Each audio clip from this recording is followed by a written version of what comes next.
Welcome back sa Tagalog Movie Recap. Isa na namang magandang pelikula na zombie thriller ang aking i-recap ngayon, so sit back, relax, and enjoy. Ang kwento ay tungkol sa pagkalat ng zombie outbreak at nalipol ang lahat ng tao dahil sa virus, maliban sa isang komunidad na hindi tinatablan ng salot na nagiging mga zombie, kaya naman inaanyayahan kitang mag-subscribe sa channel, at pindutin ang bell, at mag-iwan ng like para makatanggap ng pinakamagagandang recaps. Habang sumisikat ang araw sa payapang baybayin, isang lalaki ang masigasig na naghahanda ng mga tumpok-tumpok na isda. Ang kanyang trabaho ay ang pagproseso ng sariwang isda. Habang mahusay na inaalis ng lalaki ang mga lamang loob ng isang isda, bigla itong gumalaw at tumalon palabas ng katawan nito. Ang ibang mga isdang natanggalan ng laman ay kumilos din ng katulad. Labis na nabalisa si Gizigo sa pangyayaring ito. Sa kanyang 65 taon ng trabaho, ngayon lang siya nakakita ng kakaiba. Nang maramdaman na may mali, agad na tinawagan ni Gizigo ang kanyang anak na si Trailer, ang lokal na hepe ng pulisya. Pagdating ni Trailer sakay ng kanyang patrol car, ipinakita sa kanya ni Gizigo ang marahas pa ring gumagalaw ang isda. Si Trailer, na nakasaksi ng hindi mabilang nakakilakilabot na mga insidente, ay nagulat din sa kakaibang eksenang ito. Nagpasya siyang itapon ng lahat ng isda upang maiwasan ang pagkalat. Gayunpaman, habang inihahanda ni Trailer ang bowl ng patrol car, bigla itong nayanig ng malakas. Sa loob ay ang bangkay ng isang aso. Balak niya sanang ibalik ito at suriin, dahil pinaghihinalaan itong salarin. Nang maramdaman na may mali, agad na binuksan ni Trailer ang bowl at pinaputukan ang hayop ng ilang beses. Pagkatapos, sinunog ni Trailer at ng kanyang ama ang bangkay ng aso. Tiniyak na ito ay tuluyang itatapon, ngunit ang mga kakaibang pangyayari ay nagsisimula pa lamang. Nakatanggap si Trailer ng tawag mula sa istasyon ng pulisya na nagsasabi sa kanya na bumalik kaagad. Ito ay dahil ang kanyang dalawang anak na lalaki ay nagdulot ng gulo at naaresto, na nakaapekto sa kanyang reputasyon bilang hepe ng pulisya. Dahil sa pagkadismaya, dumiretso si Trailer sa istasyon, na may balak sabihin sa kanyang mga anak. Ngunit hindi niya kailanman pinangarap na makakasaksi siya ng isang kakilakilabot na tanawin doon. Isa sa mga sospek ay nakahiga sa sahig, umiiyak sa sakit. Mukhang hindi na siya mabubuhay. Ngunit habang papalapit ang mga pulis, biglang naging bayolente ang lalaki, marahas silang inatake. Agad na rumesponde ang mga opisyal upang tumulong, ngunit biglang sumugod ang sospek kay Joseph, ang panganay na anak ng Trailer, at sinimulan itong kagatin. Nagtulungan ang ilang tao upang tuluyang mahuli ang baliw na lalaki at ikulong ito sa ibang lugar. Matapos ang matinding pagpupumiglas, ang sospek, na malubhang nasugatan at puno ng dugo, ay patuloy na marahas na gumalaw. Kaagad pagkatapos ng insidente, dinala si Joseph sa ospital kung saan nagtatrabaho ang kanyang ina. Matapos mabakunahan si Joseph sa trangkaso, nagsimulang dumagsa ang mga ulat ng mga pag-atake ng mga zombie mula sa ospital. Nagpanik at tumakas ang ilang medical staff, hindi maintindihan ang nangyayari. Wala sa kanila ang nakaalam na isang nakakatakot na virus ng zombie ang nagsisimulang kumalat sa buong lungsod. Kasabay nito, si Trailer ay humaharap sa isang alitan sa bahay ng isang residente, hindi alam na ang babae sa loob ay nahawaan ng virus. Habang papasok siya, bigla siyang inatake ng babae, at kinagat siya ng malakas sa braso. Tiniis ang sakit, itinulak ang zombie at mabilis na tumakbo sa sasakyan ng pulisya upang bigyan ng pangunang lunas ang dumudugong sugat. Ilang minuto lang ang lumipas, hinabol muli ng zombie si Trailer, tinamba ang asawa sa lupa at walang awang kinagat. Dahil alam na ang panganib, kumuha ang Trailer ng baril mula sa trunk ng kotse at binaril ang babaeng zombie, na nagligtas sa kanyang nasugatang asawa. Habang papunta sa ospital, nakatanggap siya ng agarang mensahe sa radyo na kumakalat ang karahasan sa buong bayan. Di nagtagal, nagmaneho siya papunta sa isang tulay kung saan nag-iwan ng mensahe ang kanyang asawang si Joss mula sa probinsya tungkol sa isang nakakatakot na zombie virus na nananalasa sa kanilang maliit na bayan, at nakita niya ang isang ambulansya na huminto sa gitna ng kalsada. Agad niyang nakilala ang babaeng tumatakbo palapit sa kanya na may takot ang asawang si Joss. Mukhang may naranasan siyang nakakatakot na bagay, nanginginig ang buong katawan niya, at ang mga mata niya ay puno ng takot. Si Joss, walang imik, ay inagaw ang baril mula kay Trailer at pinaputukan ang driver ng ambulansya.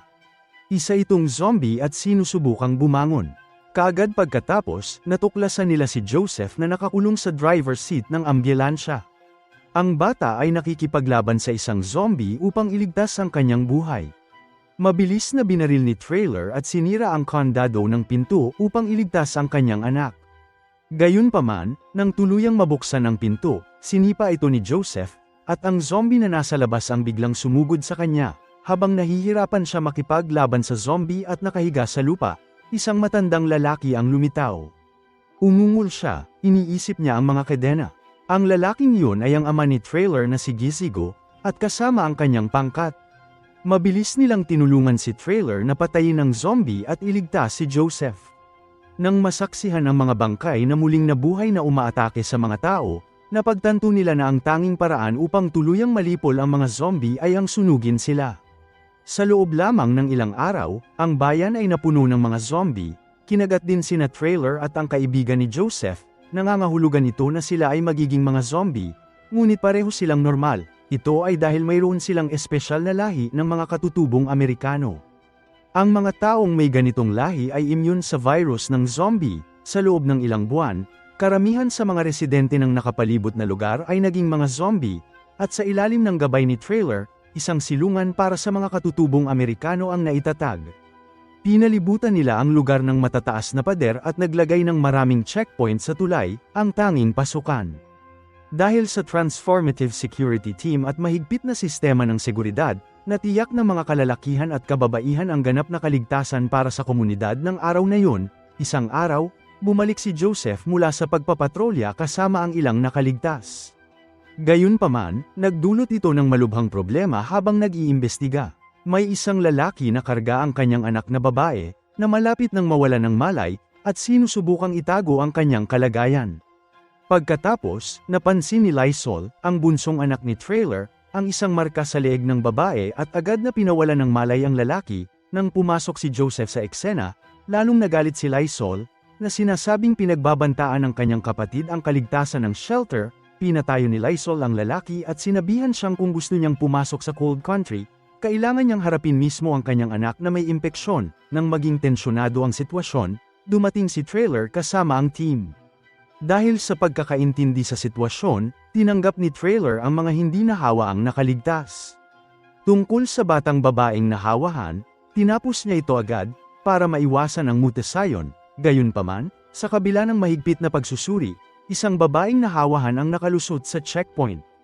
Ang tahanan ng kanilang pamilya ay nasa Fakube, kaya hindi siya natuklasan.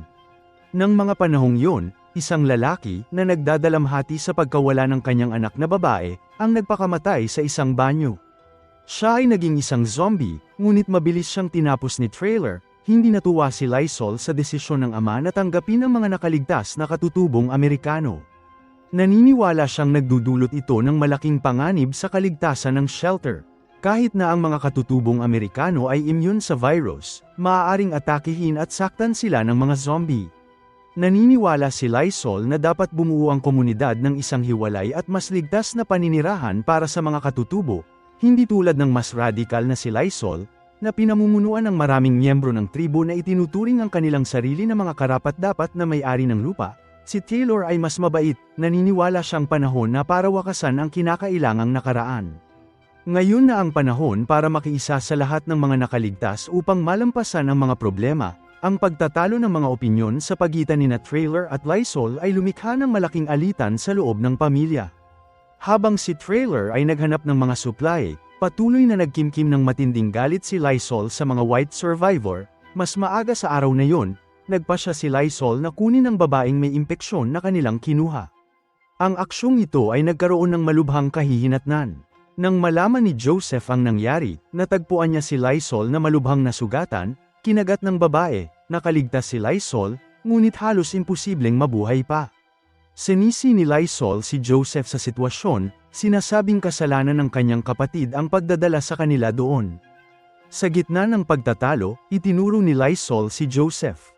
Hindi natigil ang galit ni Lysol, at naglabas ng kutsilyo at sinaksak si Joseph, at tuluyan siyang nilamon ng kadiliman.